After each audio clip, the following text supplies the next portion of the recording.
రంగారెడ్డి జిల్లా ఇబ్రహీంపట్నం మండలం చెర్లపటేల్గూడ, తుర్కగూడ, కప్పహాడ్ గ్రామాల్లో అభివృద్ధి పనులను ప్రారంభించారు ఇబ్రహీంపట్నం ఎమ్మెల్యే మల్రెడ్డి రంగారెడ్డి.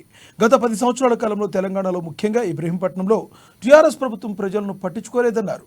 దీపం కిందటి చీకటిలా అభివృద్ధికి ఆమడ దూరంలోనే ఆగిపోయిందన్నారు.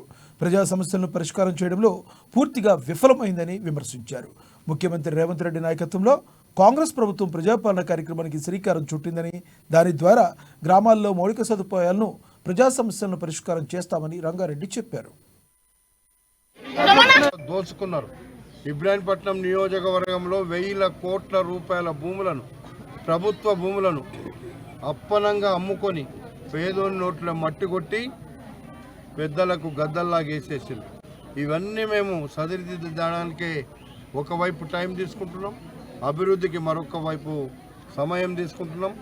తప్పకుండా మా లక్ష్యం పేదవాళ్ళు. ఏనాడైతే సోనియా గాంధీ గారు తెలంగాణ రాష్ట్రం ఇస్తే తప్ప తెలంగాణ పేద ప్రజలు బాగుపడని అనుకున్నామో, ఆ రోజు తెలంగాణ ఇస్తే ఇచ్చిన తెలంగాణలో కేసీఆర్ అనే కుటుంబం, కేసీఆర్ ఎమ్మెల్యేలు ఈ రాష్ట్రాన్ని దోసుకొని పేదోళ్లను నట్టేట్న ముంచింది. మేము అవన్నీ